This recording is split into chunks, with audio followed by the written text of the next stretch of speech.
Hoje é um tema bem bacana.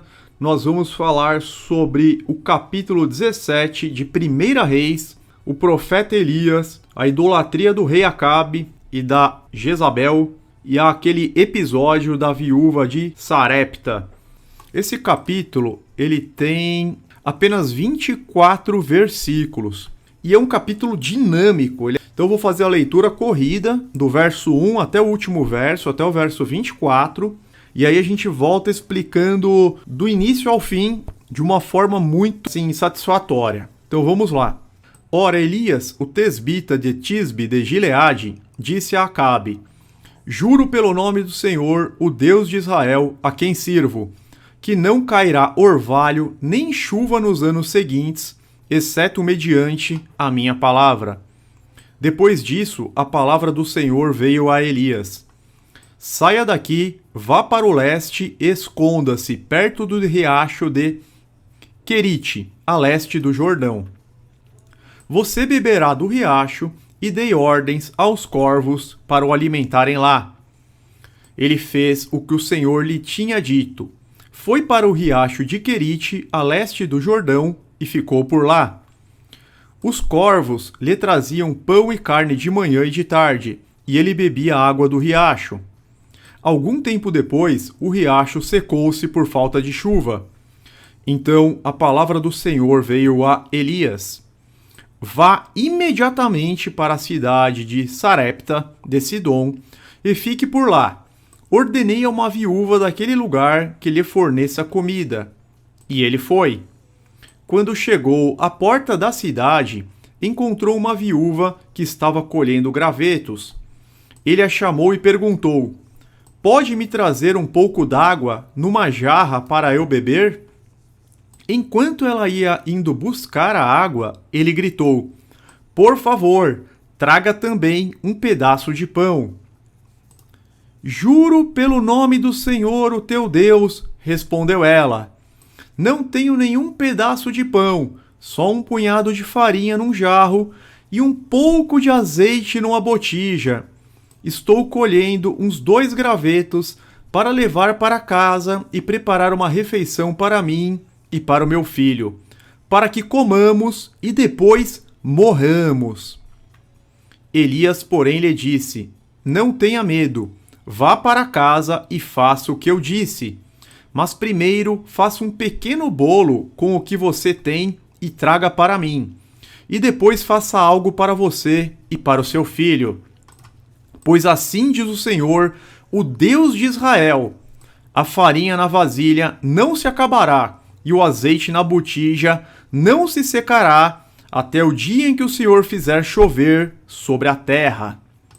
Ela foi e fez conforme Elias lhe dissera. E aconteceu que a comida durou todos os dias para Elias e para a mulher e sua família. Pois a farinha na vasilha não se acabou, e o azeite na botija não se secou, conforme a palavra do Senhor proferida por Elias. Algum tempo depois, o filho da mulher, dona da casa, ficou doente, foi piorando e finalmente parou de respirar. E a mulher reclamou a Elias: Que foi que eu te fiz, ó homem de Deus? Vieste para lembrar-me do meu pecado e matar o meu filho? Dê-me o seu filho, respondeu Elias. Ele o apanhou dos braços dela, levou-o para o quarto de cima onde estava hospedado e o pôs em cima da cama. Então clamou ao Senhor: Ó Senhor meu Deus, trouxeste também desgraça sobre esta viúva com quem estou hospedado, fazendo morrer o seu filho. Então ele se deitou sobre o menino 3 vezes e clamou ao Senhor: Ó Senhor meu Deus, faze voltar à vida este menino. O Senhor ouviu o clamor de Elias, e a vida voltou ao menino, e ele viveu. Então Elias levou o menino para baixo e entregou-o à mãe e disse: Veja, seu filho está vivo. Então a mulher disse a Elias: Agora sei que tu és um homem de Deus e que a palavra do Senhor, vinda da tua boca, é a verdade. Amém? Então nós concluímos aqui a leitura do capítulo e vamos passar para o estudo. Deixa eu ver, dar uma olhadinha no chat. Tá chegando mais gente. Eloy Costa, seja bem-vindo. Zil Pamelo. Silvana, Cláudia Barbosa, Paulo. Bacana. Estamos aí batendo quase 100 pessoas. Primeira live que vai ficar no canal, né? Nós fizemos uma live teste essa semana. Excelente quórum. A gente vai para uma explicação tentando abordar tudo que a gente puder extrair aqui deste rico capítulo. Então o tema é o profeta Elias, a idolatria do rei Acabe e Jezabel e a viúva de Sarepta, a cidade onde ele ficou hospedado, fora de Israel. O profeta Elias nasceu em Tesba, região da antiga Judéia, que ficava a leste do Jordão, em Gileade, e viveu no reino de Israel, no norte, durante o reinado de Acabe, no século IX a.C. Então já estava dividido, né? Reino do norte e reino do sul. Reino do norte, Israel. Reino do sul, Judá. Então Elias ele viveu no reino do norte, Israel. Acabe introduziu a adoração a ídolos pagãos, tendo construído um templo para Baal e permitido que Jezabel, sua mulher fenícia, trouxesse consigo muitos sacerdotes e profetas, tanto de Baal quanto de Azerá. E onde nós vemos isso? Nós vemos no capítulo imediatamente anterior. No capítulo 16, olha essa passagem.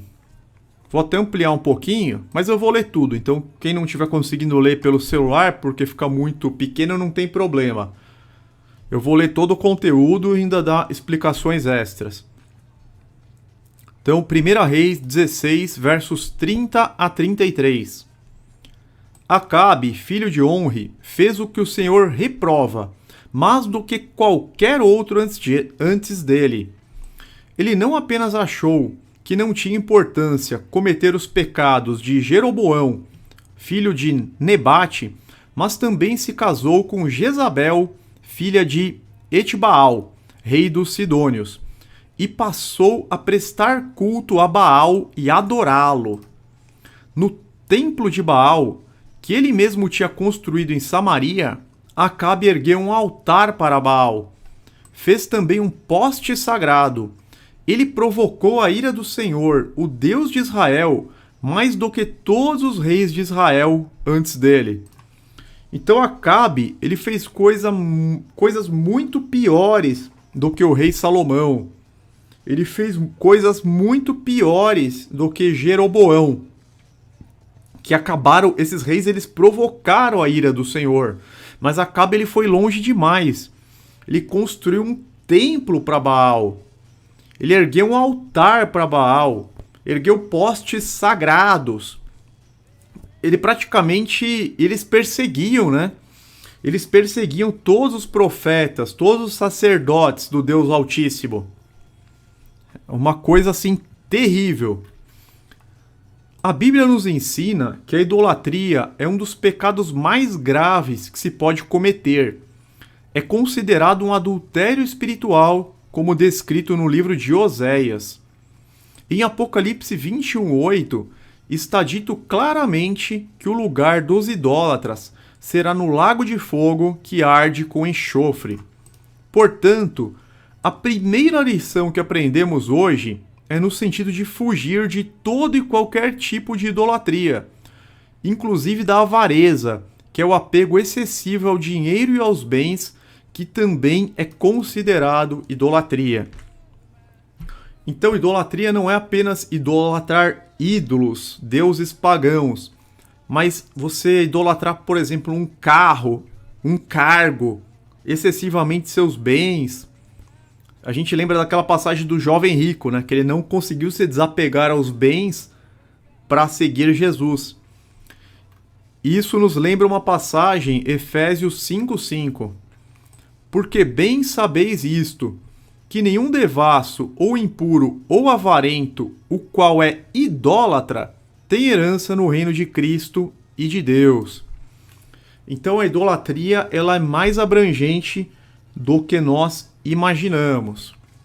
E é comum pessoas idolatrando carros. São fissuradas por carro, não pode... Nossa, se tiver um risco no carro, o cara passa mal, fica polindo, encerando, sonhando com o carro. Tem uns que têm apego excessivo ao dinheiro. Não que o dinheiro não seja bom, mas ele foca totalmente só nisso, como se o dinheiro pudesse salvá-lo. Aos bens. Então, isso também é considerado idolatria. Dando sequência aqui, indignado com a situação, Elias orou ao Senhor para que não chovesse. Fato este que é citado pelo apóstolo Tiago no Novo Testamento. Olha que interessante. Tiago, capítulo 5, verso 17. Elias era humano como nós. Ele orou fervorosamente para que não chovesse. E não choveu sobre a terra durante 3 anos e meio. A segunda lição que podemos extrair do capítulo 17 de 1 Reis é sobre o incrível poder da oração feita com fé por aqueles que fazem a vontade de Deus. O nosso Mestre Jesus, nosso Salvador, nos ensina: peçam e lhes será dado, busquem e encontrarão, batam e a porta lhes será aberta. Pois todo o que pede recebe, o que busca encontra, e aquele que bate, a porta será aberta. Mateus 7, versos 7 e 8. Então, o que o apóstolo Tiago ele nos ensina aqui? Ele dá um destaque, ó. Elias era humano como nós.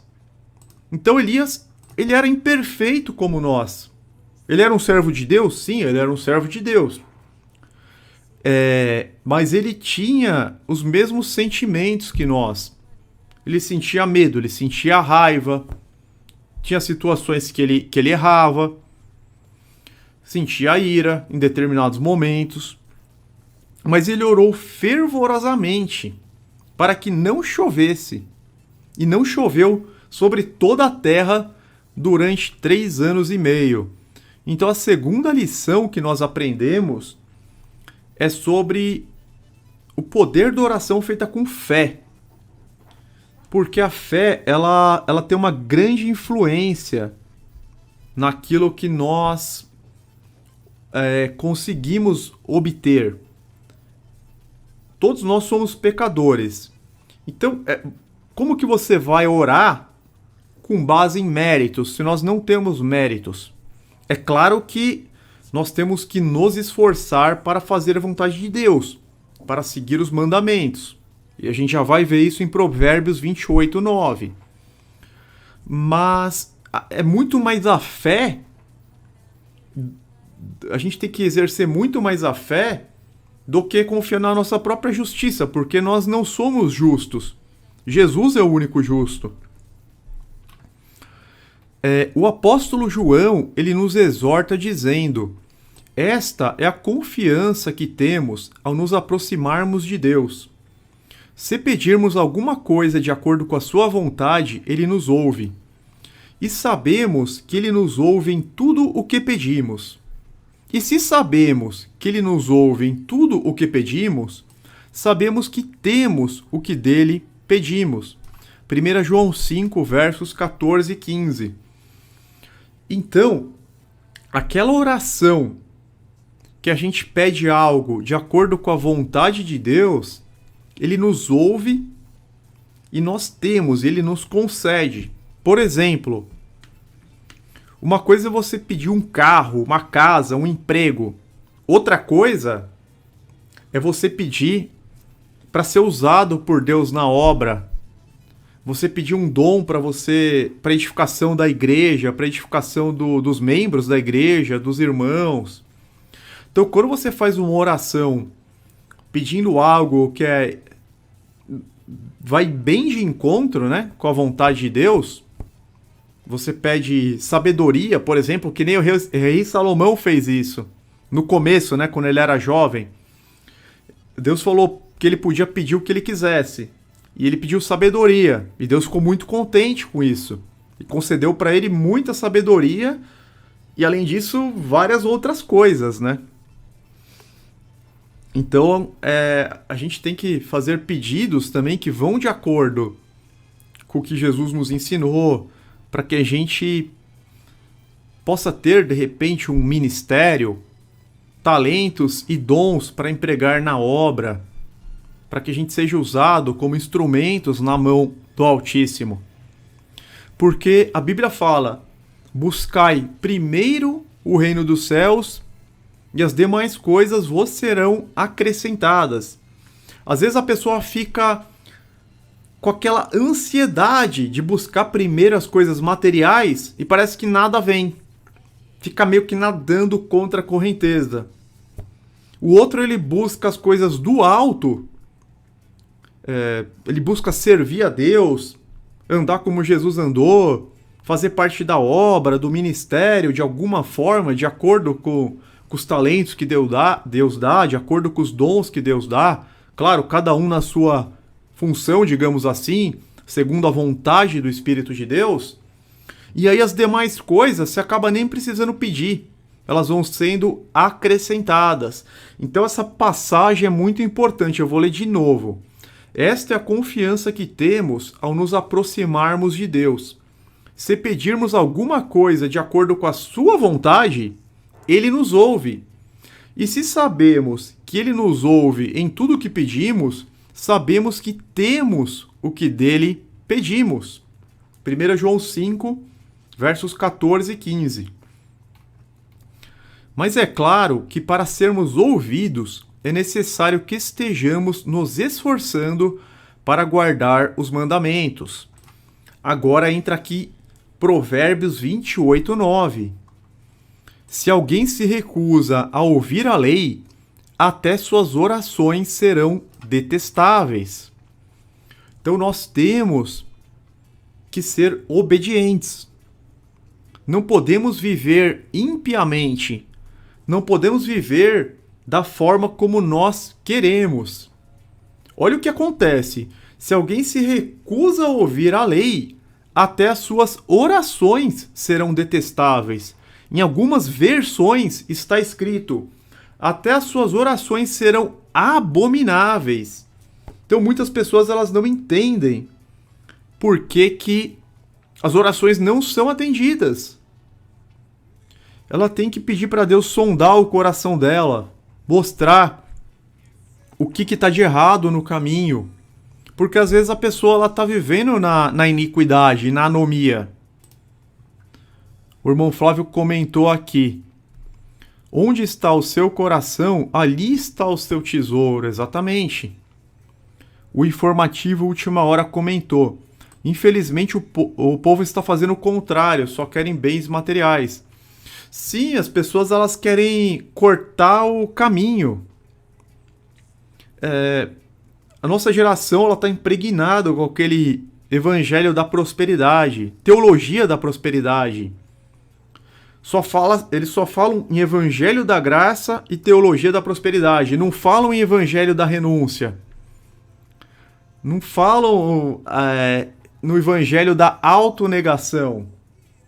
Não falam no evangelho de tomar a sua cruz diariamente. Isso ninguém quer ouvir. Nós temos que buscar a Deus. Ser obedientes, fazer a vontade de Deus. E aí as coisas vão sendo acrescentadas. Aí Deus vai cuidando de nós. A gente não precisa nem ficar ansioso. O pão nosso de cada dia nos dai hoje. O maná, por exemplo, você só podia recolher o maná suficiente para aquele dia. Se você quisesse recolher o maná para 2 dias, ele estragava, começava a dar um cheiro horrível, formar bichos. Então a gente não tem que ficar ansioso se a gente estiver fazendo a vontade de Deus. Ou alguma coisa comentou aqui: exatamente como eu, estava procurando prazeres e coisas materiais, mas estou mudando, não está nem 60%, mas estou caminhando. Perfeito! É um processo, a gente tem que mudar. A gente tem que mudar, a gente tem que entender o que Deus quer de nós, fazer a vontade dele. Nós temos que servir ao Senhor Jesus. Igreja em Casa do Messias Hebreu. Boa noite, ótimo estudo nas Escrituras. Obrigado, irmãos. Vamos dar prosseguimento aqui. Então, recordando, a primeira lição, fugir de todo e qualquer tipo de idolatria, inclusive avareza. Segunda lição, sobre o poder da oração feita com fé por aqueles que fazem a vontade de Deus. Dando sequência ao estudo de 1 Reis 17. Interessante notar que a oração de Elias para que não chovesse e não caísse orvalho representava um ataque direto contra Baal, particularmente chamado de Baal Hadad, na Fenícia. Então, esse deus, Baal, na Fenícia, que era a terra natal de Jezabel, ele era chamado de Baal Hadad. E ele era considerado o deus do raio, das tempestades, dos trovões e chuvas. Olha que interessante isso aqui. A gente vê que Elias ele orou para que não chovesse, justamente porque eles idolatravam um Deus que controlava o clima, o tempo e as chuvas na crença deles. E eu fiz uma pesquisa exatamente isso, olha. Aqui, ó, Baal Hadad, olha que interessante, na Wikipedia mesmo. Deus do tempo, do raio, tempestades, furacões e chuva. Então, não foi à toa que Elias fez essa oração para que não chovesse. Porque eles confiavam num suposto Deus que teria que dar chuva para eles, que teria que dar orvalho para eles. Então, Elias estava mostrando para eles que aquela adoração era falsa, que aquela adoração era vã. Então tem um motivo para que às vezes a gente lê o capítulo e não entende. A gente entende que ele orou para que não chovesse, mas nem sempre a gente consegue se aprofundar nesse nível. Então esse deus Baal Hadad, ele era o deus do raio, das tempestades, do clima, dos trovões e das chuvas. Elias queria provar que Baal Hadad e demais deuses pagãos cultuados por Acabe, Jezabel, seus profetas, além da maior parte do povo, eram falsos. Porque o povo daquela época, praticamente todo estava cultuando Baal também. Eles perseguiam e matavam os profetas. A gente vê no livro de Reis que os profetas, alguns foram escondidos em cavernas, mas os demais profetas do Deus de Israel, eles foram mortos. Teve um momento que Elias ele achou que só tinha sobrado ele, que ele estava sozinho. Então é muito interessante, né? Por que ele fez essa oração? Então Elias ele estava provando que esses deuses cultuados pelo rei, pela rainha e pelo povo eram falsos, e que somente o único e verdadeiro Deus de Israel, Criador dos céus e da terra, tinha o controle sobre o clima e sobre todas as coisas, como de fato o tem. Aqui vale lembrar uma pergunta que Deus faz a Jó, em Jó 38:28. A chuva porventura tem pai? Ou quem gerou as gotas do orvalho? É uma pergunta retórica. É claro que Deus é responsável pela chuva. É claro que Ele que gerou as gotas do orvalho. Portanto, a terceira lição é que só existe um único Deus verdadeiro, eterno e atemporal, que é o Alfa e o Ômega, o primeiro e derradeiro, onipresente, onipotente e onisciente, que sempre existiu e sempre existirá, e que detém todo o poder e toda a soberania sobre a criação terrena e celestial. Eles idolatravam um panteão, vários deuses pagãos. Mas só existe um verdadeiro e que controla tudo. Só existe um que é soberano sobre todos os acontecimentos, que é soberano sobre toda a criação. Deuteronômio 6,4. Ouça, ó Israel, o Senhor, o nosso Deus, é o único Senhor. Sendo que Baal significa Senhor. Neemias 9,6. Só tu és o Senhor. Fizeste os céus e os mais altos céus e tudo que neles há, a terra e tudo o que nela existe, os mares e tudo o que neles existe. Tu deste vida a todos os seres e os exércitos dos céus te adoram. Então essa passagem aqui de Neemias 9,6 reconhece a grandiosidade e o poder de Deus. Ele que concede toda a vida a todos os seres. Salmos 24, versos 1 e 2.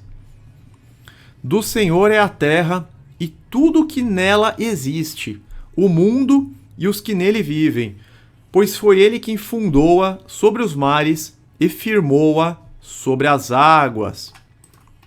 Essa passagem aqui só quem acredita na verdadeira cosmologia da Terra que entende, né? Por que a água foi firmada sobre as águas? Então, nós não podemos confiar em falsos deuses, anjos caídos, ídolos e estátuas de madeira, barro, gesso, prata ou ouro. Elas nada podem fazer, exceto levar a condenação eterna a todos quantos nelas confiam. Então nós não podemos colocar a nossa confiança em supostos santos, anjos, ídolos, estátuas de madeira, barro, gesso, prata, ouro. Nada dessas coisas podem nos salvar. Pelo contrário, isso vai nos levar à condenação. Salmo 115, versos 3 a 8, tem um alerta muito forte sobre isso. Vou fazer a leitura aqui desses versos. O nosso Deus está nos céus e pode fazer tudo o que lhe agrada. Os ídolos deles, de prata e ouro, são feitos por mãos humanas. Têm boca, mas não podem falar. Olhos, mas não podem ver. Têm ouvidos, mas não podem ouvir. Nariz, mas não podem sentir cheiro. Têm mãos, mas nada podem apalpar. Pés, mas não podem andar. Não emitem som algum com a garganta. Tornem-se como eles, aquele que os fazem, e todos os que neles confiam. Então, olha o perigo aqui. Existe uma maldição. Aqueles que fazem imagens, aqueles que confiam em imagens, que tem aqueles santos em casa, tornem-se como eles, aqueles que os fazem e todos os que neles confiam. Quantas casas não tem com imagens, com santos, com estátuas, com estatuetas? Olha o perigo, a pessoa ela fica cega para o evangelho, para o verdadeiro evangelho. Ela fica surda para o verdadeiro evangelho. Ela não consegue mais absorver nada, porque ela começa a ficar com as mesmas propriedades das estátuas, que não podem ouvir, não podem respirar, não podem enxergar, não podem sentir cheiro, não podem apalpar, não podem andar, as pessoas ficam paralisadas. Isso é totalmente bíblico, Salmo 115. Então, é um alerta sério. Tem até uma imagem aqui. Olha aqui o que é a idolatria, que é uma ilustração, tá? Uma ilustração, mas que nos mostra isso. O homem, ele olha para uma árvore frutífera. O que ele pensa? Eu vou cortar essa árvore e vou fazer um ídolo. Ele vai lá e corta a árvore. É o que está em Isaías 40, né? Corta lá um pedaço de madeira. E aí ele constrói um ídolo, uma estátua, que nada pode. E aí ele fica clamando ao ídolo por uma comida. A árvore poderia dar essa comida, mas o ídolo não pode nada. Então ele derruba uma árvore frutífera que poderia fornecer algum alimento para ele. Ele constrói um ídolo e fica clamando essas coisas pro ídolo. É esse o nível de loucura que chega um idólatra. Isso é até uma maldição que está na Bíblia. Para quem comete esse pecado de adultério espiritual. Então é complicado, porque eu acho que todo mundo aqui que está na live, 105 pessoas acompanhando nesse momento, todo mundo deve ter familiares idólatras, né? Que tem imagens em casas, estátuas. Acho que não tem nenhuma exceção aqui. 108 pessoas, todo mundo deve estar lembrando de alguém da família, infelizmente, né? Ou mais parentes mais próximos, ou um pouco mais distantes. Mas é complicado. E a gente tenta alertar, só que a pessoa ela não ouve, ela não aceita. E justamente por isso, porque ela já ficou como os ídolos, infelizmente. Então, o Felipe Rabelo falou, intercessão dos santos, além de não ser bíblico, é totalmente sem sentido. Sim, não é bíblico, porque Deus ele condena a invocação de mortos. Deuteronômio, várias passagens. O irmão Wilton falou prisão no erro. Aqui o pessoal tá confirmando. Aqui a Alessandra falou sim. Pai e mãe. As pessoas mais velhas assim, né? Elas estão tá muito arraigada nelas essa questão das imagens. Santo Antônio, São Pedro, São Paulo, São João, São não sei o quê. Cada santo faz uma coisa. Nosso irmão Marcelo falou, infelizmente estão no laço do passarinheiro. Maria Carmen, verdade isso. É complicado. Até aquelas roupas de filmes e séries também caem em idolatria. Sim. Tem um programa, ou tinha, né, que chamava Ídolos. É justamente para você idolatrar aquele artista. Ou aqueles símbolos das séries, dos filmes. Maria Flor, quando temos consciência sobre o significado das imagens, o espírito entristece. Verdade. Nosso irmão Fabiano citando Apocalipse 17, né? Com que os reis do mundo se prostituíram. Os habitantes da terra se embriagaram com o vinho da sua sedução. Infelizmente. A nossa irmã Silvana, é contrária à própria natureza. Deus fez as árvores para alimentos e o homem corta para adorar deuses e pedir algo. Sim, é contrário à natureza, justamente. Então vamos dar seguimento aqui. Somente Jesus, o sumo sacerdote definitivo, pode fazer a mediação entre o único Deus e os homens. Então não tem como você ter a mediação por esses ídolos. A Bíblia diz que é somente através ou somente por meio, por intermédio de Jesus. 1 Timóteo 2,5. Porque há um só Deus e um só mediador entre Deus e os homens, Jesus Cristo, homem. Ele é o único intercessor. Ele é o único que pode interceder por nós. Se pedirmos algo em nome dele, será concedido. Se pedirmos por meio dele, por meio do Senhor Jesus, ele é o sumo sacerdote definitivo. Vou destacar aqui em amarelo. Jesus é o único mediador, porque há um só Deus e um só mediador entre Deus e os homens, Jesus Cristo, homem. Não existe mediação de santos, não existe mediação de Maria, não existe mediação de anjos, não existe mediação de nada nos céus e na terra, com exceção do Senhor Jesus. Isso é bíblico, 100% bíblico. Prosseguindo ao estudo, Então vamos seguir aqui no capítulo. A seca e a fome decorrentes da falta de chuva serviam também de juízo divino contra a nação idólatra que dobrava os joelhos para Baal. Baal em hebraico antigo é um título e pronome de tratamento equivalente ao português senhor.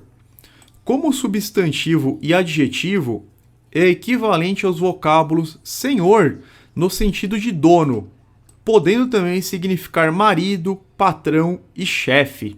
Então esse é o significado de Baal. Meu senhor, meu dono, meu chefe. Após confrontar Acabe, Deus ordena que Elias se esconda perto do riacho de Querite, que era um afluente do rio Jordão. Agora a gente vai entrar em outra lição. A gente vai entrar na quarta lição da noite. Então Elias ele confronta Acabe e Deus ordena que ele fuja, que ele se esconda perto do riacho de Querite, que era um afluente do rio Jordão. Elias, fugindo dos líderes da sua própria terra para não ser morto, apenas pelo fato de pregar a verdade. Olha que interessante isso, pessoal. 110 pessoas, eu vou pedir uma atenção especial. Olha que interessante, talvez a gente não tenha percebido isso quando nós lemos. Numa leitura normal, talvez a gente não tenha notado isso. Elias, fugindo dos líderes da sua própria terra para não ser morto, apenas pelo fato de pregar a verdade, é um tipo ou ilustração de Jesus fugindo dos líderes religiosos em Nazaré, ou seja, da sua própria terra, igualmente para não ser morto por pregar a verdade. Então Elias, na terra dele, no Reino do Norte, em Israel, ele teve que fugir para não ser morto, porque ele estava pregando a verdade sobre o único Deus. Isso ilustra o que aconteceu com Jesus. Nesse caso, Elias é um tipo de Jesus. Tipifica Jesus. Porque Jesus ele também teve que fugir dos líderes religiosos em Nazaré, ou seja, na terra em que ele foi criado, para não ser morto por pregar a verdade. Olha que interessante. Esta é a quarta lição que aprendemos no estudo deste capítulo. E isso fica muito claro no Evangelho de Lucas. Lucas 4,16. Ele foi a Nazaré, onde havia sido criado. Agora a gente está falando de Jesus. Olha a semelhança. Deixa eu dar um gole de água aqui. Então, Lucas 4,16. Ele foi a Nazaré, onde havia sido criado. E no dia de sábado entrou na sinagoga, como era seu costume, e levantou-se para ler. Imagina o que Jesus vai ler. Lucas 4, 24 a 26. Olha que impressionante. Continuou ele: digo-lhes a verdade, nenhum profeta é aceito em sua terra. Asseguro-lhes que havia muitas viúvas em Israel no tempo de Elias, quando o céu foi fechado por 3 anos e meio, e houve uma grande fome em toda a terra. Contudo, Elias não foi enviado a nenhuma delas, senão a uma viúva de Serepta, na região de Sidom. Olha o que Jesus pregou na sinagoga. E aí, o que aconteceu? Todos os que estavam na sinagoga ficaram furiosos quando ouviram isso. Levantaram-se, expulsaram-no da cidade e o levaram até o topo da colina sobre a qual fora construída a cidade, a fim de atirá-lo precipício abaixo. Mas Jesus passou por entre eles e retirou-se. Lucas 4, 28 a 30. Então, da mesma forma que Elias precisou fugir de Acabe para não ser morto em sua terra, o profeta Elias, o profeta Jesus, porque Jesus também era profeta, ele é profeta, rei e sacerdote, o profeta Jesus também teve que fugir da sua terra, Nazaré, porque senão ele ia ser morto, iam jogar ele de um precipício, de um abismo, queriam empurrar ele de um precipício. Então Jesus ele passou e retirou-se, fugiu. A mesma coisa que aconteceu com Elias. Isso séculos depois. Elias é do ano mais ou menos 850 a.C. Então, quase 900 anos depois, a mesma coisa acontece com o nosso mestre Jesus. E claro que não é coincidência que Jesus estava pregando justamente 1 Reis 17 na sinagoga, quando aqueles que o ouviram quiseram matá-lo. Então Jesus estava pregando o que a gente está pregando hoje. Muito interessante, né? Maria Flor, não consigo imaginar expulsando nosso mestre. Ele precisou sair fugido de lá, tentaram matar, na verdade. Primeiro expulsaram, só que depois tentaram jogar no abismo. Depois que eles expulsaram.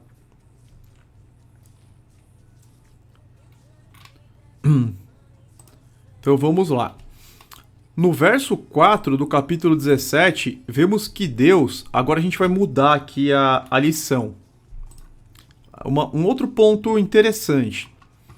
No verso 4 do capítulo 17, vemos que Deus teria dado ordens aos corvos para sustentar Elias. O que soa estranho, pois corvos são considerados animais imundos, conforme Levítico capítulo 11. Assim, os alimentos trazidos por tais aves impuras também ficariam imundos. Então, eu acho que todo mundo que leu que Elias foi sustentado por corvos achou estranho.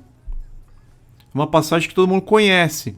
E se você pegar, mesmo na Nova Aliança, Apocalipse 18, você vê que existem as aves imundas ainda. Apocalipse 18, 2, por exemplo. E clamou fortemente com grande voz, dizendo: Caiu, caiu a grande Babilônia, e se tornou morada de demônios, e coito de todo espírito imundo, e coito de toda ave imunda e odiável. Então, ainda existem, né, os animais que são limpos e os animais que são imundos.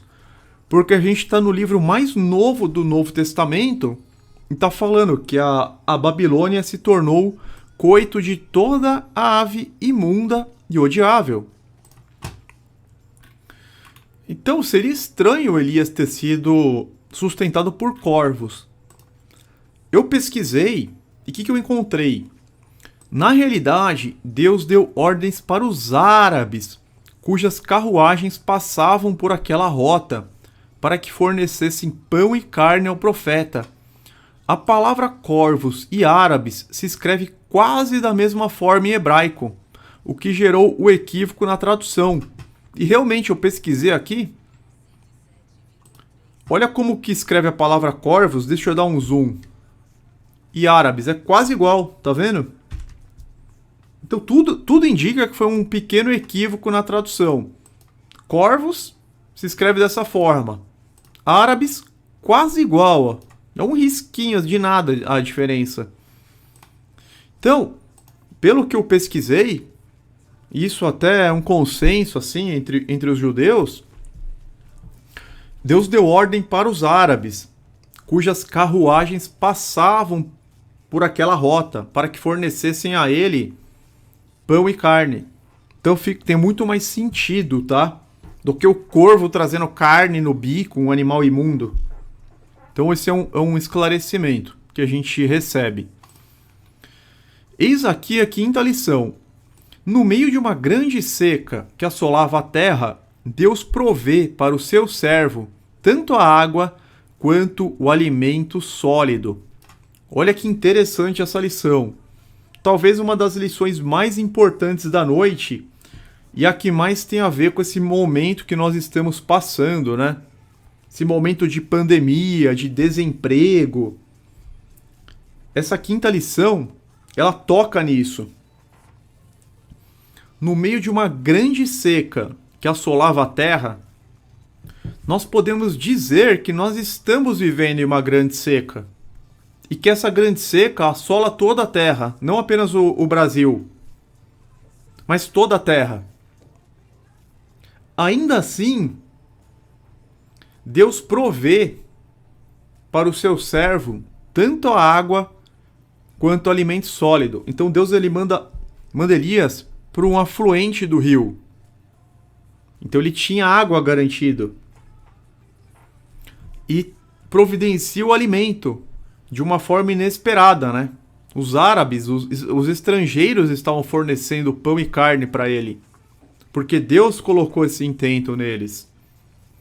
Em determinados momentos, nós nos vemos no meio de um deserto.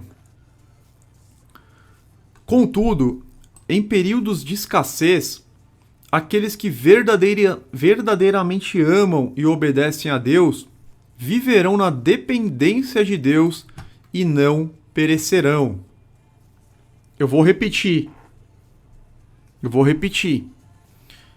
Em períodos de escassez, aqueles que verdadeiramente amam e obedecem a Deus viverão na dependência de Deus e não perecerão. Não importam as circunstâncias. Para o servo de Deus, para aquele que busca o Senhor, que ora dia e noite, que se esforça para fazer a vontade de Deus, ele nunca está sem saída. Porque Deus ele pode tudo.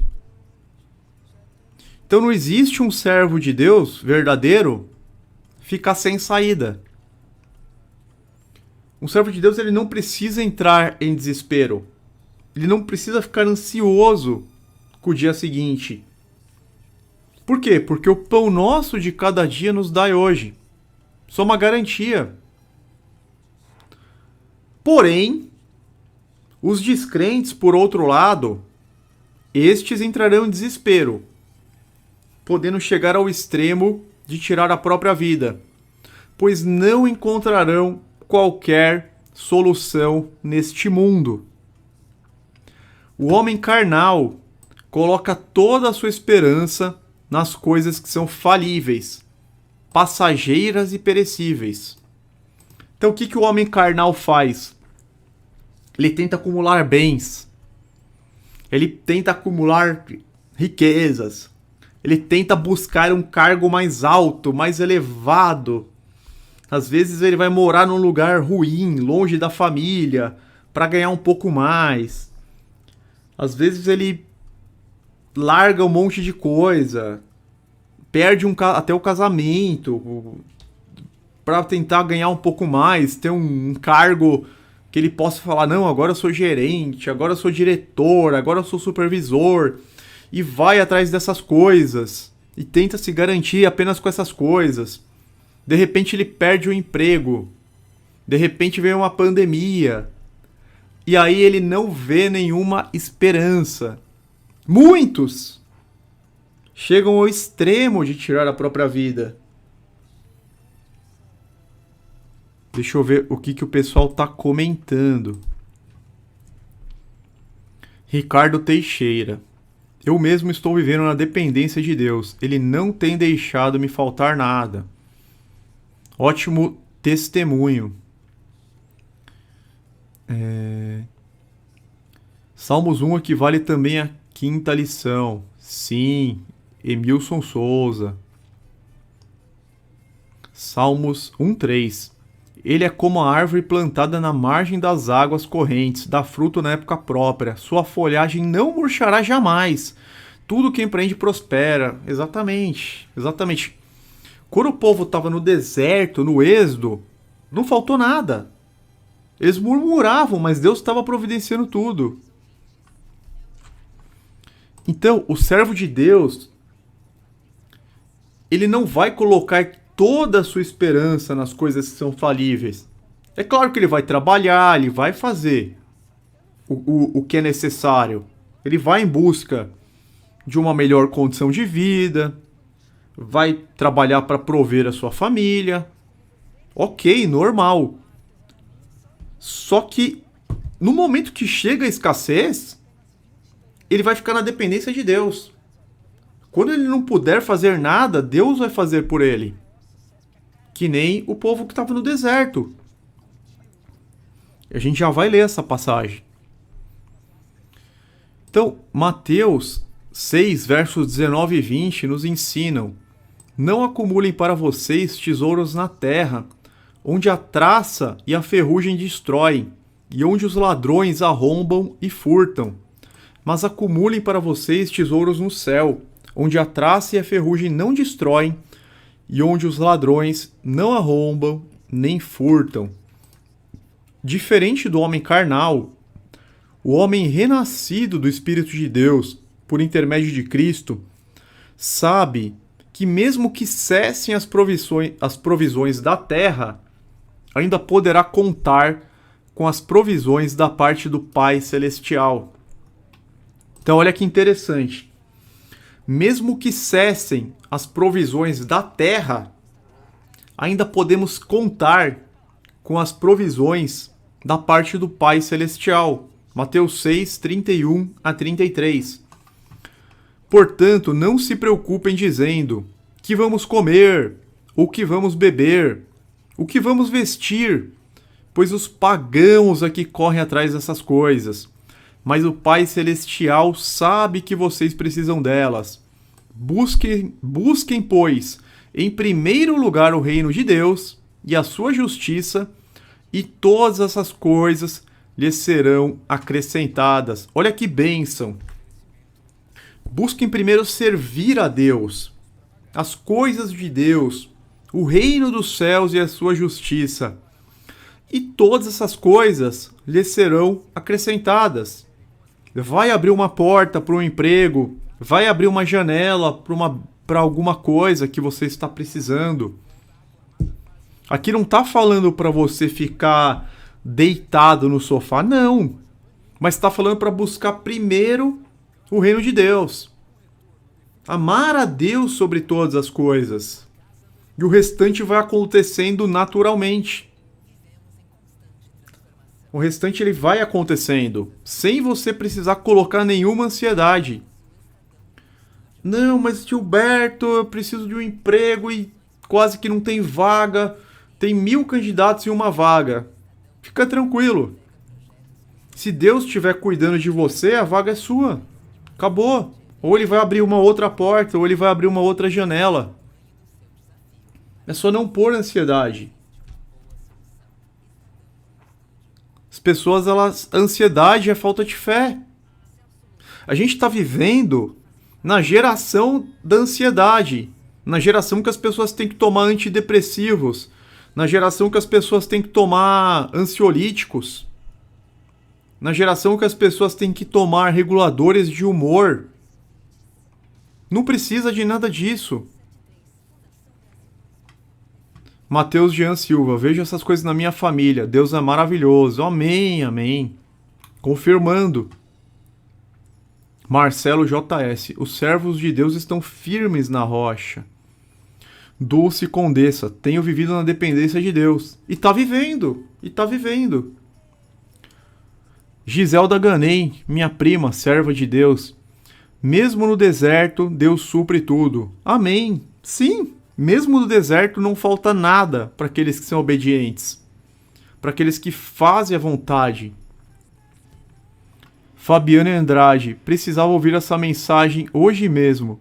Pedi uma resposta a Deus. Amém, irmã Fabiana Andrade. Deus seja louvado.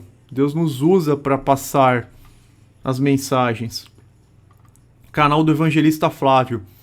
Este habitará nas alturas, as fortalezas das rochas serão o seu alto refúgio. O seu pão lhe será dado, e as suas águas serão certas. Olha que maravilha! Isaías 33, 16. O seu pão lhe será dado, as suas águas serão certas. Deus fala, não se preocupem. Jesus fala, venham até mim, todos os que estão cansados e sobrecarregados. Meu jugo é leve. Tem um jugo, mas é um jugo que nós podemos suportar. É questão de obediência. É questão de priorizar as coisas de Deus. É questão de não ir atrás da glória dos homens. De fazer a vontade do Senhor. Então vamos dar sequência aqui. Nós ainda vivemos na terra corrompida pela queda do homem, na qual a natureza geme, como em dores de parto, tal como citado em Romanos 8:22. Contudo, providências oriundas do reino dos céus podem se manifestar na vida daqueles que têm fé. Eu sei que nós vivemos na terra, no estado de queda. A natureza geme, a Bíblia fala isso. Toda a natureza, né? Romanos 8:22. Só que Jesus disse, é chegado o reino dos céus. Ou seja, coisas milagrosas podem se operar na vida dos crentes. Nós não estamos adstrito tão somente às leis materiais da terra. Aquele que crê, que tem fé. O ímpio, o descrente, ele está restrito somente às coisas que ele pode ver na terra. O crente não. O crente ele pode contar com aquilo que ele não vê. Ele pode contar com o que nós chamamos de milagres ou providências divinas. E isso se opera. Nós temos milhares de testemunhos. Todos os dias pessoas dão testemunhos da providência divina atuando na vida delas. Hoje eu estava assistindo a pregação de um pastor que é bastante sincero.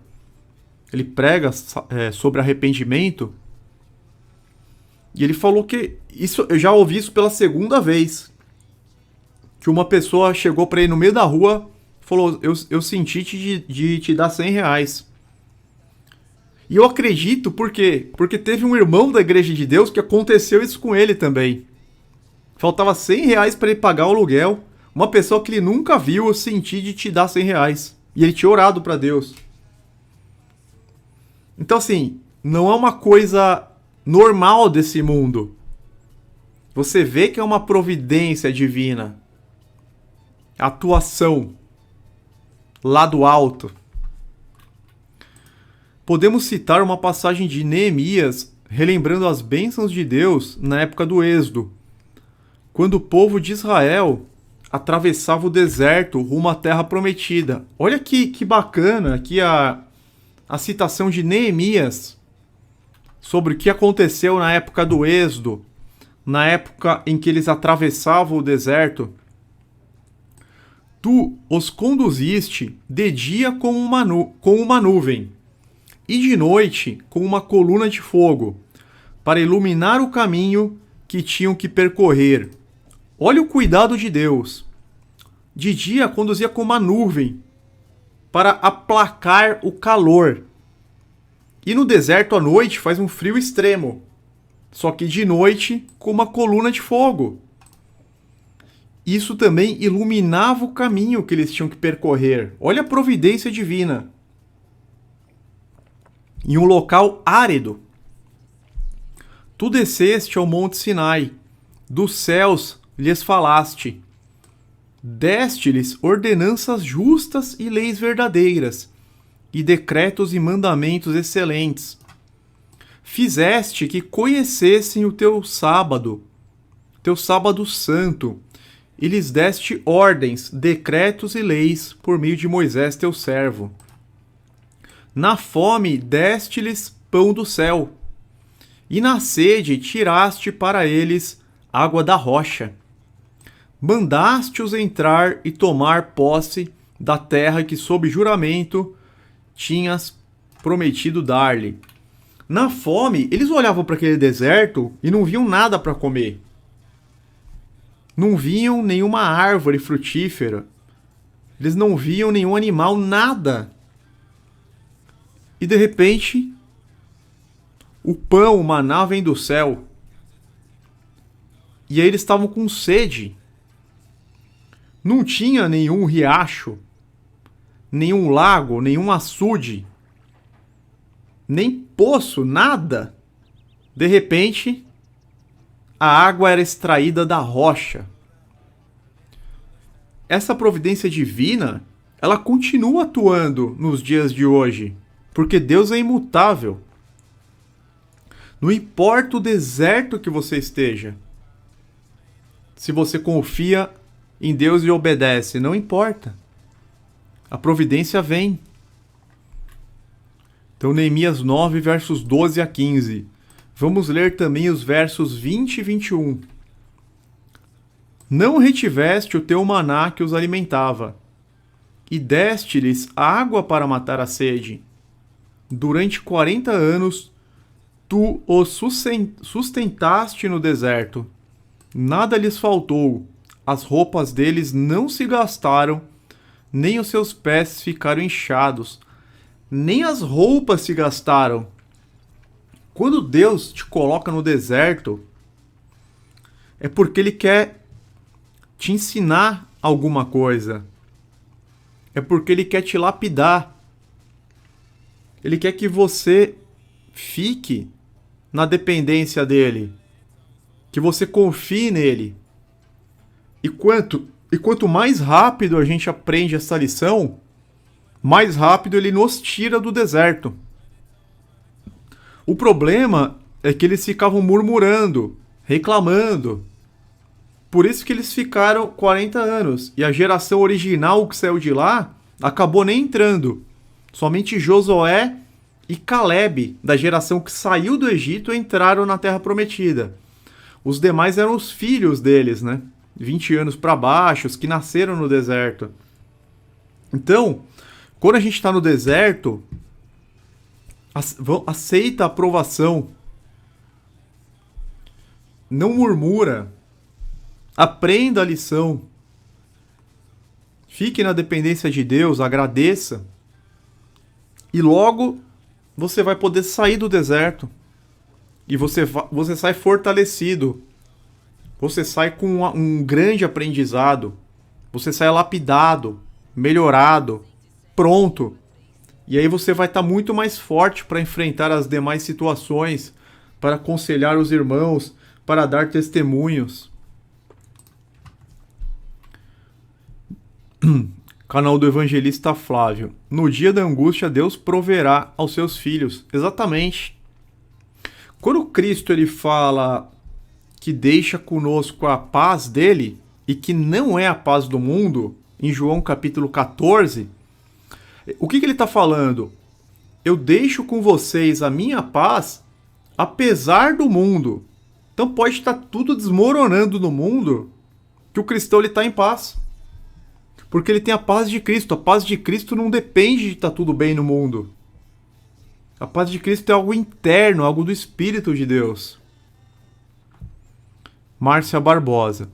Meu marido ficou desempregado e não murmurou. Orou e jejuou.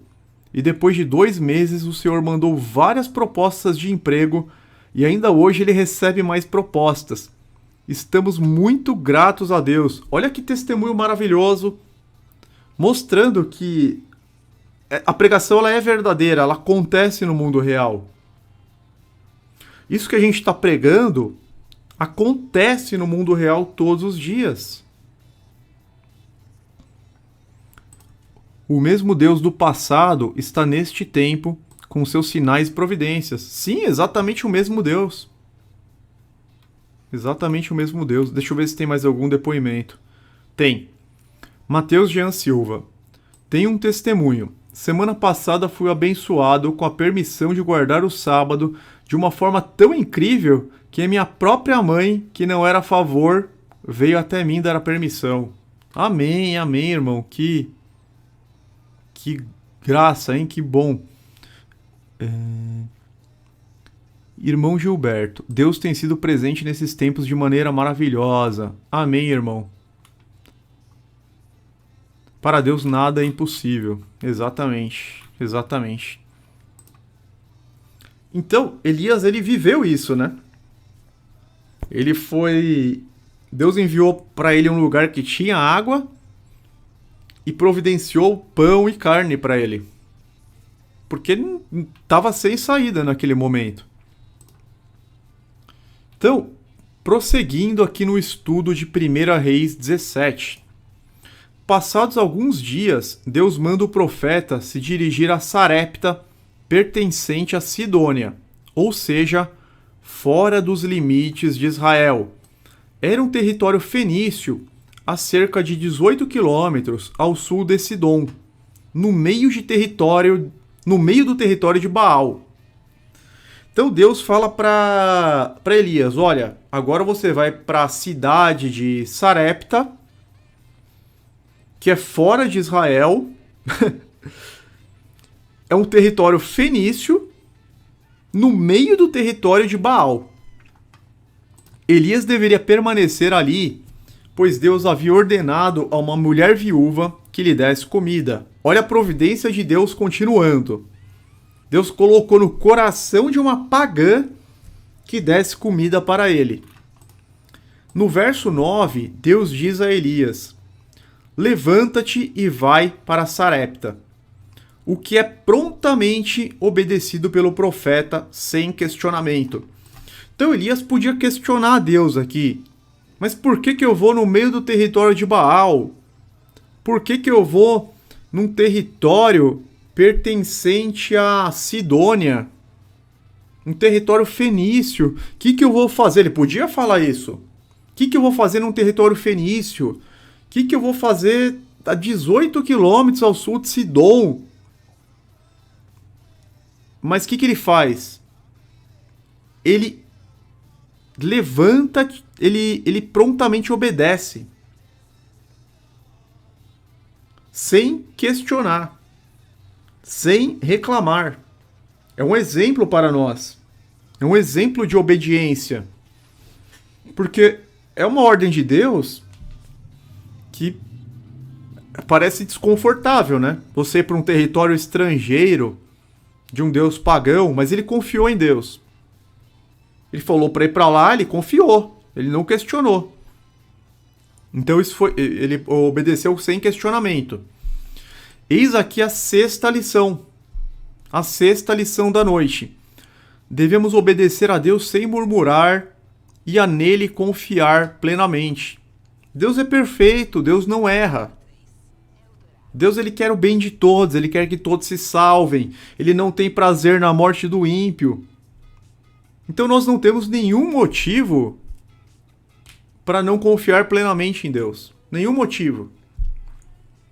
O apóstolo João nos ensina que, porque nisto consiste o amor a Deus, obedecer a seus mandamentos, e os seus mandamentos não são pesados. 1 João 5,3.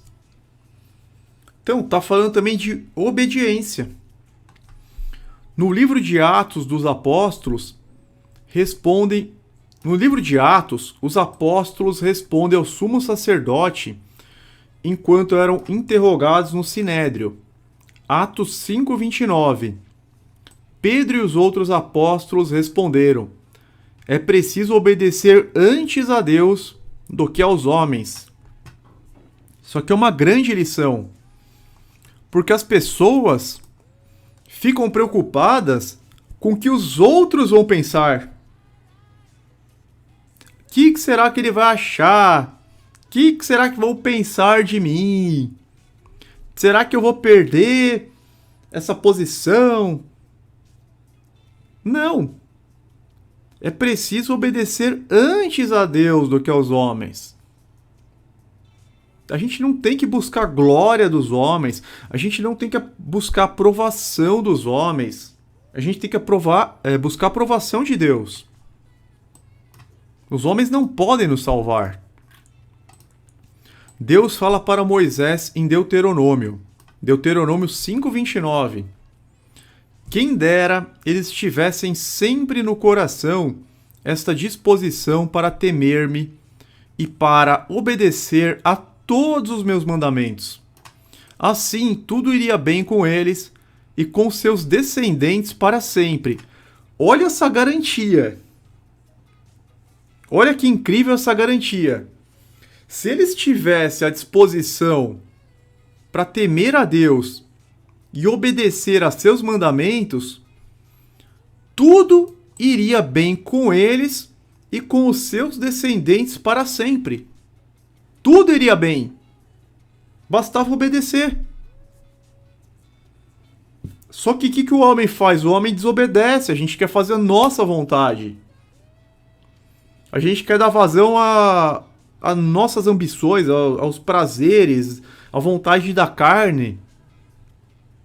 Por que a gente não se rende à vontade de Deus? Assim tudo vai bem.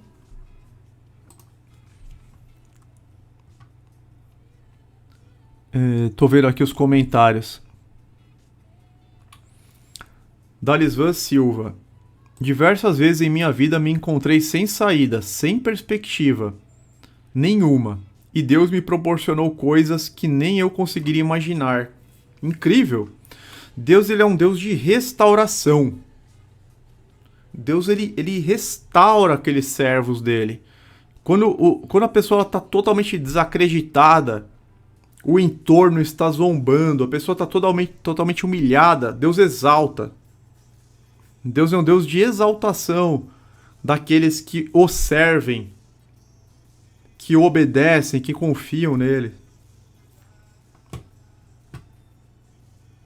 Sinônimo de amar a Deus é obedecer a Deus. Sim, porque amor é ação. Aquele amor de boca, que é só proferido com os lábios, ele é rejeitado, entendeu? Na verdade, é até pior do que não falar nada. Aquele que fica amando e louvando de boca, se ele não obedece, ele é considerado hipócrita. É pior do que o ateu, é pior. Márcia Barbosa. Através da desobediência no Éden, o pecado entrou no mundo, e através da obediência de Jesus, a redenção chegou.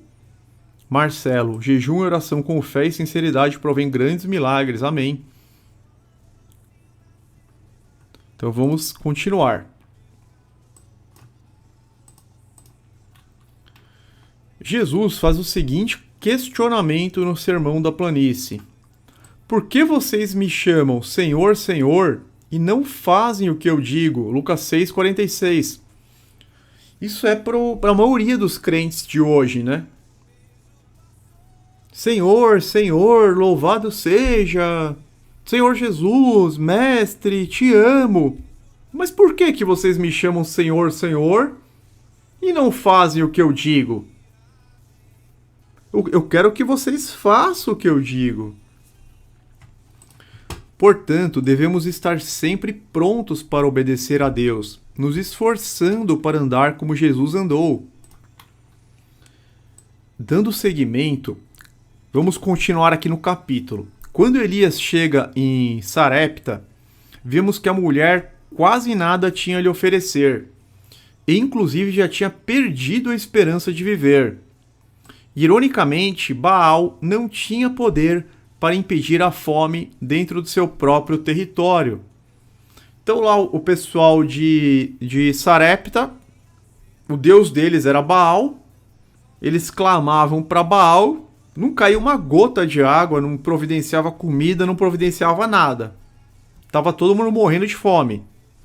Isso mostra que esses falsos deuses, eles não têm poder. No verso 10, vemos que Elias pede a ela uma jarra de água para beber. Vamos analisar a situação. Vamos prestar atenção aqui, pessoal. Dá uma seguradinha no chat. Olha a situação. No verso 10, Elias pede uma jarra de água para a mulher.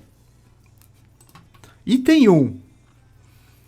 Elias chega aparentemente sem nada para oferecer, como estrangeiro no local e possivelmente com uma aparência nada boa de um peregrino atravessando a estiagem. Então Elias estava assim, com a aparência de um mendigo. Ele estava morando na rua, no deserto, atravessando a estiagem. Ele chega lá num estado provavelmente pior do que o estado da mulher. Sem nada para oferecer, chega sem nada. E pede um jarro d'água. Outra coisa que a gente tem que considerar. Eu coloquei aqui até uma paisagem aqui, ó. A mulher estava vivendo em um período de seca sem precedentes. Além de não chover, não caía sequer orvalho pela manhã. Nada de umidade. Toda a paisagem era de terra seca e rachada. não havia nada verde. Não existiam mais plantações. A água que ele pediu era algo raro e escasso. Imagina você.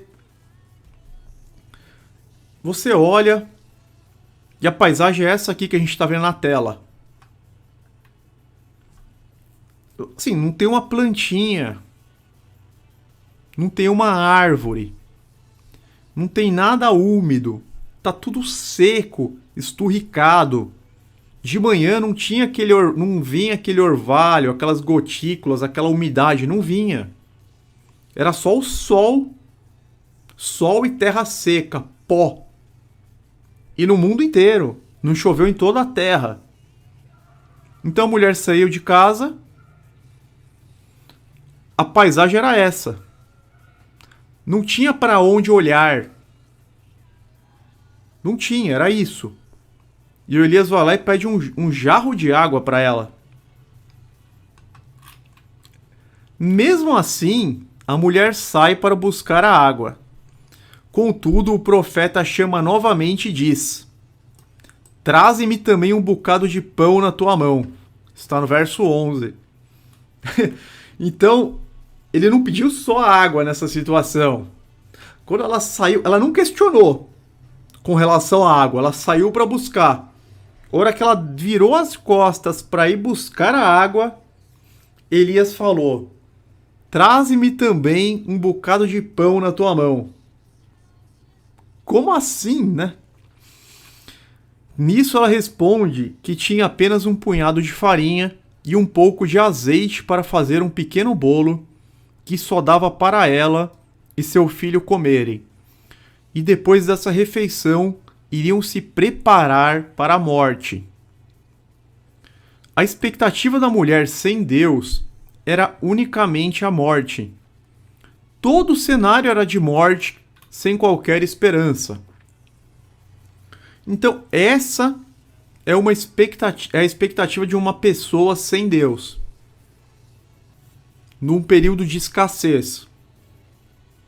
Ela não vê nenhuma saída. Ela não vê nenhuma escapatória. E a mulher, ela foi sincera, ela não mentiu. Ela falou: só tem um punhado de farinha e um pouquinho de azeite. Só dá para fazer um pequeno bolo para mim e para o meu filho. Nós vamos comer. Depois não vai ter mais nada e nós vamos morrer. Acabou, a gente vai deitar e vai morrer. O curioso é que ela responde a Elias que praticamente não tinha provisões, iniciando com a frase: Tão certo como vive o Senhor, o teu Deus. Uma espécie de juramento em nome do Deus de Israel. Depois, no final, a gente vai voltar para isso. Elias diz para a mulher não ter medo, devendo fazer primeiro o bolo para ele e depois para ela e o filho. O profeta diz ainda, conforme as palavras de Deus, que a farinha na vasilha não se acabaria e o azeite na botija não se secaria até o dia em que o Senhor fizesse chover sobre a terra. Isso nós vemos nos versos 13 e 14. Então ele fala: não tenha medo, vai lá e faz o bolo. Mas faz primeiro para mim. E depois você vai fazer para você e para o seu filho. Porque não vai acabar a farinha na vasilha. E não vai se esgotar o azeite na botija.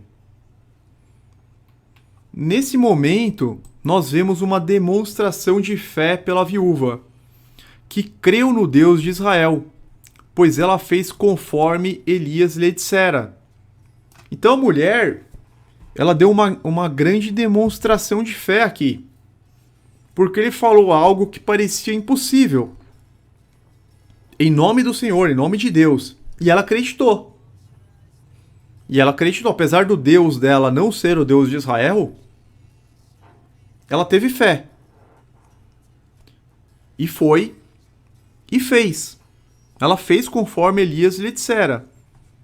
De modo que a comida durou todos os dias para o profeta, para a mulher e para a sua casa.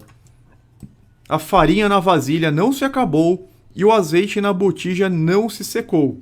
Isso nós vemos nos versos 15 e 16.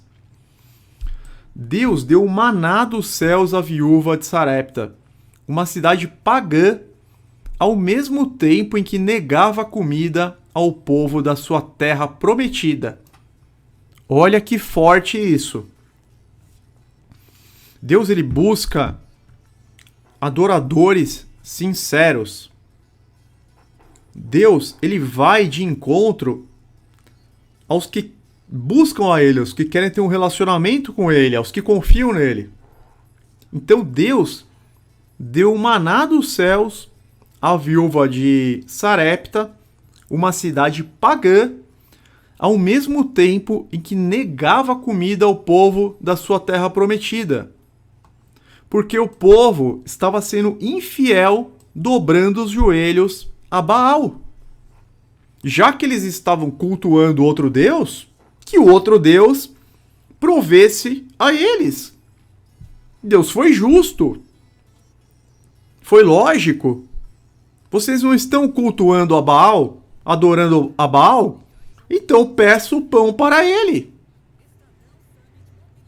Olha como Deus é justo, perfeito, santo. E inquestionável isso. E o próprio Senhor Jesus cita esse episódio enquanto pregava em uma sinagoga, como vemos no Evangelho de Lucas. Nós vimos isso no começo do estudo. Vou pegar só esse trecho agora, versos 24 a 26. Continuou ele, Jesus: digo-lhes a verdade, nenhum profeta é aceito em sua terra. Asseguro-lhes que havia muitas viúvas em Israel no tempo de Elias, quando o céu foi fechado por 3 anos e meio, e houve uma grande fome em toda a terra. Contudo, Elias não foi enviado a nenhuma delas, senão a uma viúva de Sarepta, na região de Sidom. Justamente por isso. Porque em Israel, o povo estava adorando outro Deus. Então Deus pegou e mandou ele para uma cidade fora dos limites da Terra Santa, da Terra Prometida. E a única viúva que ele deu assistência dos céus, foi justamente para uma de Sidom. Tamanha era a desobediência do povo. Não é por Deus, ele queria prover o seu povo, mas o povo não queria ele. O povo que estava rejeitando ele, cultuando outros deuses. Então ele fez o que eles queriam. Se vocês querem cultuar outro Deus, fiquem à vontade. Tô vendo aqui só os comentários.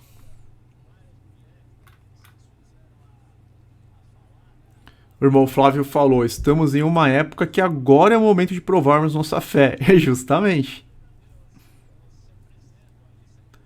Medo excessivo da morte é falta de fé. Com certeza. O cristão ele não tem medo. Ainda que eu ande no vale das sombras, nada temerei. O cristão ele não tem que ter medo da morte, ele tem que ter medo de desagradar a Deus. Ele tem que ter medo da morte eterna, do lago de fogo, da destruição eterna. Pisarei o leão e a cobra. Nenhuma praga chegará à nossa tenda. A Alessandra falou: nós somos a viúva. Sim. Portanto, a 7ª lição é que Deus não faz acepção de pessoas e é fiel para com todos aqueles que nele confiam. A mulher confiou e obedeceu a ordem de Deus dada por intermédio de Elias, mesmo parecendo que fosse algo impossível de acontecer. Então ela confiou e obedeceu a ordem de Deus, dada por meio de Elias, mesmo parecendo algo impossível. Vale ler aqui Atos 10, versos 34 e 35. E abrindo Pedro a boca, disse: reconheço por verdade que Deus não faz acepção de pessoas, mas que lhe é agradável aquele que, em qualquer nação, o teme e faz o que é justo. Agora a gente começa a entender por que Elias foi enviado para outra nação. Olha que incrível a Bíblia. Pedro, judeu, e abrindo a boca disse: reconheço por verdade, olha a declaração, reconheço por verdade que Deus não faz acepção de pessoas, mas que lhe é agradável aquele que em qualquer nação o teme e faz o que é justo. Então nós não temos, a gente vê hoje, infelizmente, né, as pessoas querendo se passar por judeus sem serem judeus. Então o que elas fazem? Começa a usar um kippá, começa a usar um talit, começa a querer falar tudo em hebraico. Você não precisa se transformar em uma pessoa que você não é. O apóstolo Paulo fala para cada um ficar na sua. Porque Deus, ele não faz acepção de pessoas, ele se agrada de qualquer um e qualquer nação que o teme e faz o que é justo. Então as pessoas, elas caem nesses enganos de querer se transformar na carne, na aparência. Eu até acho importante a questão da aparência nas vestimentas, entendeu? A gente se vestir de um modo mais sóbrio, as mulheres se vestirem de um modo mais moderado também.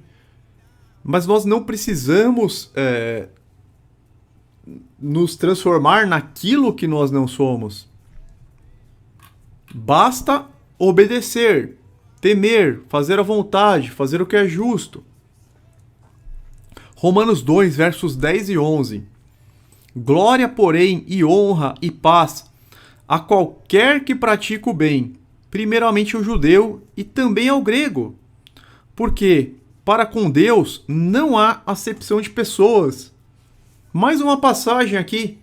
Primeiro nós lemos Atos 10, 34 e 35, uma declaração do apóstolo Pedro. E agora nós lemos em Romanos uma declaração do apóstolo Paulo. Dois grandes apóstolos falando a mesma coisa. Porque para com Deus não há acepção de pessoas. Algum tempo depois, o filho da viúva morre, no verso 17. Ela questiona Elias se ele veio para trazer à memória a iniquidade dela, os pecados dela matando o seu filho. Aqui ela já está falando dos pecados dela, provavelmente por ter servido, a um deus pagão.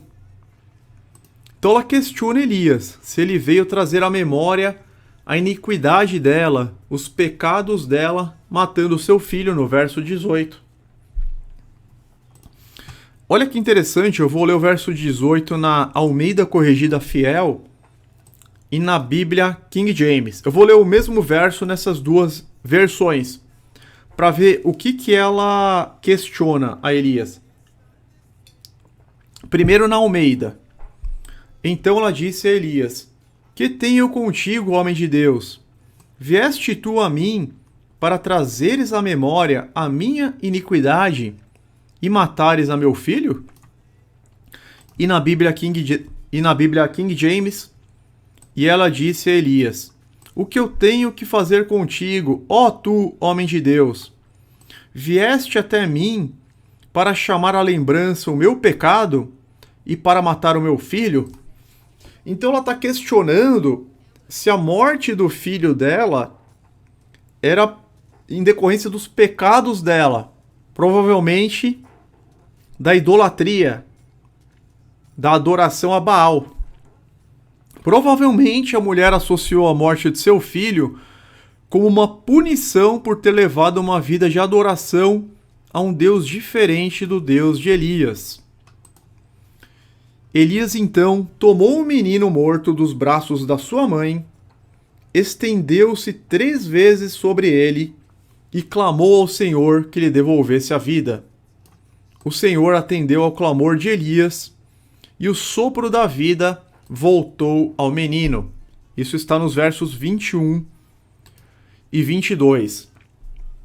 Agora, mais uma vez, eu vou pedir uma grande atenção a vocês para algo incrível, entre aspas, escondido aqui na passagem, que muitas vezes a gente lê e não percebe. Olha o que a gente vai descobrir agora. Cadáveres são impuros, como nós vemos na Torá. Números 19 e 11. Aquele que tocar em algum morto, cadáver de algum homem, imundo será 7 dias. A 8ª lição, uma importante lição aqui, a 8ª lição nos ensina que Elias tipificou, ilustrou Cristo quando se deitou na impureza e na morte do filho da pecadora para trazê-lo à vida. Assim como Cristo abraçaria a impureza e a morte de pecadores para trazê-los à vida. Então a gente começa a entender por que Elias se deitava sobre o menino morto. Olha aqui no verso 21. Então ele se deitou sobre o menino 3 vezes.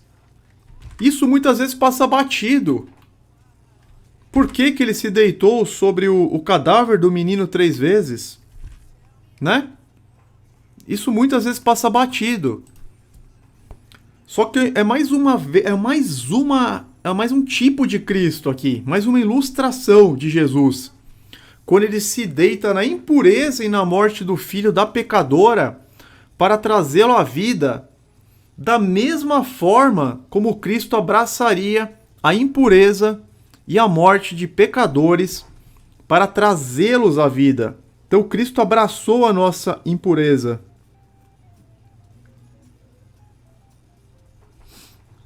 Deixa eu ver aqui os comentários.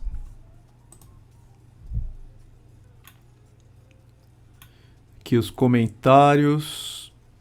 Um belo exemplo é a Ruth, uma moabita que teve um livro com seu nome na Bíblia. Sim. Só precisamos abandonar o pecado. É lutar, né? Todos os dias contra o pecado. Não fiz uma pergunta, só estou interagindo com o que o irmão Gilberto está mostrando. Silvana Ribeiro, excelente, Gilberto. Vejo no Facebook irmãs mostrando seus atributos físicos. Muito triste isso. Principalmente porque colocam em seus perfis o tetragrama do nome de Deus. Triste mesmo. Elas não sabem, né? Estão fazendo coisas totalmente reprováveis. Vaidade. Dando importância para coisas secundárias. Não estão edificando ninguém. Ainda podem fazer pessoas pecarem. E ainda usam o tetragrama do nome de Deus de forma indevida.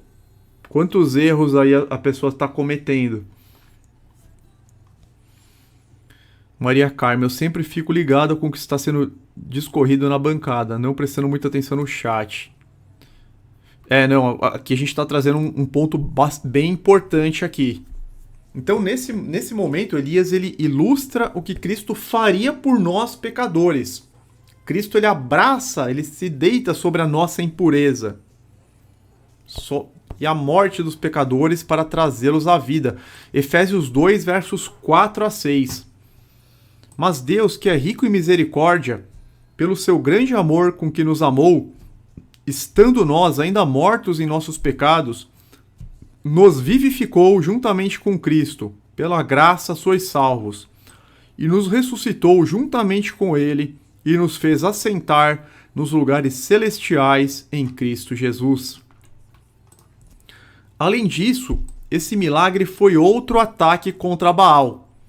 Na crença pagã, o principal inimigo de Baal era Mote, o deus da morte, a quem ele derrotava em ciclos regulares.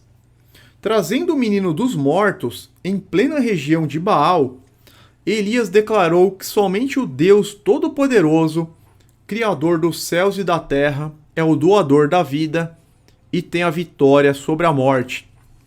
Então, naquela região, eles acreditavam que o inimigo de Baal era Mote, o deus da morte, e que Baal derrotava Mote de tempos em tempos. Mas não. Deus mostrou que só ele pode trazer alguém de volta do mundo dos mortos. 1 Samuel 2,6. O Senhor é o que tira a vida e a dá, faz descer a sepultura e faz tornar a subir dela. Aqui é a oração de Ana, muito lindo, né? O Senhor é o que tira a vida e a dá, faz descer a sepultura e faz tornar a subir dela. Deus, ele tem poder para nos ressuscitar. Ainda que morra, viverá. E aqueles que estão em Cristo ressuscitarão para a vida. E os que não estão em Cristo para a destruição eterna. É o que está em Daniel 12:1, né? Pegarmos aqui Daniel 12:1. Tirar um pouquinho o zoom. 12:2. E muitos dos que dormem no pó da terra ressuscitarão, uns para a vida eterna e outros para a vergonha e desprezo eterno. Então, este é o primeiro exemplo de uma ressurreição relatada nas Escrituras. Esta viúva, que nem sequer era israelita, recebeu grande bênção divina, pois seu filho era a única esperança para reverter a situação de penúria naquela sociedade. Olha que incrível! A primeira vez que nós vemos uma ressurreição relatada nas Escrituras não foi de um filho de um israelita. Foi do filho de uma mulher pagã. Ela recebeu essa grande bênção. E naquela sociedade, a viúva ela não tinha esperanças, né, se morresse o filho homem. O filho homem era a única esperança dela reverter dentro de alguns anos a situação de penúria, de pobreza. Porque o filho iria prover. Então, quando o filho morreu, é a mesma coisa que ela tivesse morrido também. E quando ele ressuscita, ela recebe uma grande bênção divina. A viúva então exclamou: Nisto conheço agora que tu és homem de Deus, e que a palavra do Senhor na tua boca é verdade. Fazendo assim uma profissão de fé que nem mesmo os israelitas haviam feito naquele tempo. Olha que incrível! E aquela já não chamava mais Deus de teu Deus, de Deus do Elias. Ela já reconhecia como o verdadeiro Deus, né? Nisto conheço agora que tu és homem de Deus e que a palavra do Senhor na tua boca é verdade. Agora ela já chamava o Deus de Israel de Senhor, fazendo assim uma profissão de fé que os israelitas daquela época não faziam, porque eles chamavam Baal de Senhor. Ela finalmente compreendeu que Deus usou aquela situação para revelar que Ele é o único e verdadeiro Deus que pode todas as coisas, o único em quem podemos confiar, o único capaz de ouvir e atender aos nossos clamores. Deus mostra para ela o seu caráter, poder e soberania. Deuteronômio 10:14. Ao Senhor, ao seu Deus, pertence os céus e até os mais altos céus, a terra e tudo que nela existe. Com aquele milagre, podemos extrair a 9ª lição do capítulo 17 de 1 Reis. Ou seja, que Deus estava mostrando que era o único digno de ser adorado, o único digno de ser cultuado e louvado, detentor da vida e da morte, e não Baal, como ela erroneamente tinha aprendido durante a sua vida. Nada se compara à grandeza e à majestade do Deus Altíssimo. Ele está no controle absoluto de tudo que existe no universo. A viúva de Sarepta conheceu o amor e o poder do Deus do impossível e recebeu uma nova esperança quando tudo parecia estar perdido. Quando ela não podia enxergar mais nada, de repente ela conhece o poder de Deus. Olha que maravilhoso isso.